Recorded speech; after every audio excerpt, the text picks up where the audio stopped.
Shalom, family, shalom. This is just a quick breakdown on the Prophet Muhammad and the religion Islam. Now I'm reading from the Babylon Timbuktu book, written by a scholar, Rudolph R. Winster, a history of ancient black races, including the black Hebrews.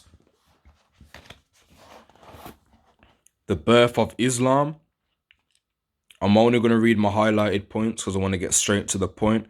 The Roman Empire at the birth of Muhammad was divided into two parts.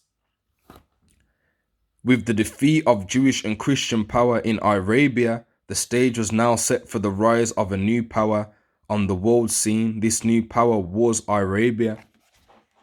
Reading on. When Muhammad was born, many Arabs were still worshipping the sun, stars, spirits, and idols. The Arabs possessed 360 idols, one for each day of the year. Muhammad was born AD 574 years after the death of the Emperor Justinian. Now, when it says AD, that means after Christ was born. So Muhammad was already walking on the earth many years after Christ was born. Reading on. In his youth, he was never taught to read or write.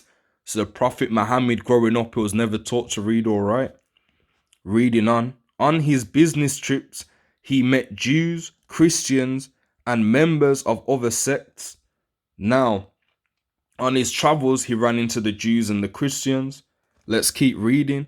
Because he could not read or write, his ears were attentive and keen to everything that the Jews related to him. Muhammad learned and extracted, that's a key word there, extracted much from the Jewish religion and compounded it with his new religion. Now the word Quran means recitation. So the Prophet Muhammad recited, he extracted things from the Bible, the law, and he was listening to what the Jews were saying and mushed it all into his own religion, Islam. So Muhammad recited things from the Bible. He extracted and took bits out of the Bible. He was listening to what the Jews were saying, mushed it all into one thing and made Islam. Now Muhammad, when he was younger, he couldn't read or write. So he had to listen to what the Jews were saying. That's why there's so much similarity in the Quran and the Bible, because Muhammad recited things out of the Bible. That's why the books seem so similar. Now let me read a few scriptures. I'm going to start in Deuteronomy, the 28th chapter. This was a curse poured on the Israelites for not listening to the Most High's commandments. This is Deuteronomy 28 and verse 64. And the Lord shall scatter thee among all people from the one end of the earth even unto the other. And there thou shalt serve other gods, which neither thou nor thy fathers have known, even wood and stone. So a curse poured upon the Israelites and not obeying and listening to the Most High's commandments was we was going to go into serving other gods. And it said even wood and stone. In the religion Islam, there's a stone, a rock, you have to stand around and kiss it and walk around it 7 times. That goes into idol worshipping.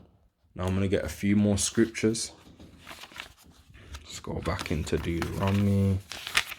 Let's go into Deuteronomy chapter 6 and verse 4. Hear, O Israel, the Lord our God is one Lord. So there's only one Lord, the God of Israel. Not Allah, not Muhammad. Let me go and get another scripture. In the book of Isaiah, chapter 45 and verse 5.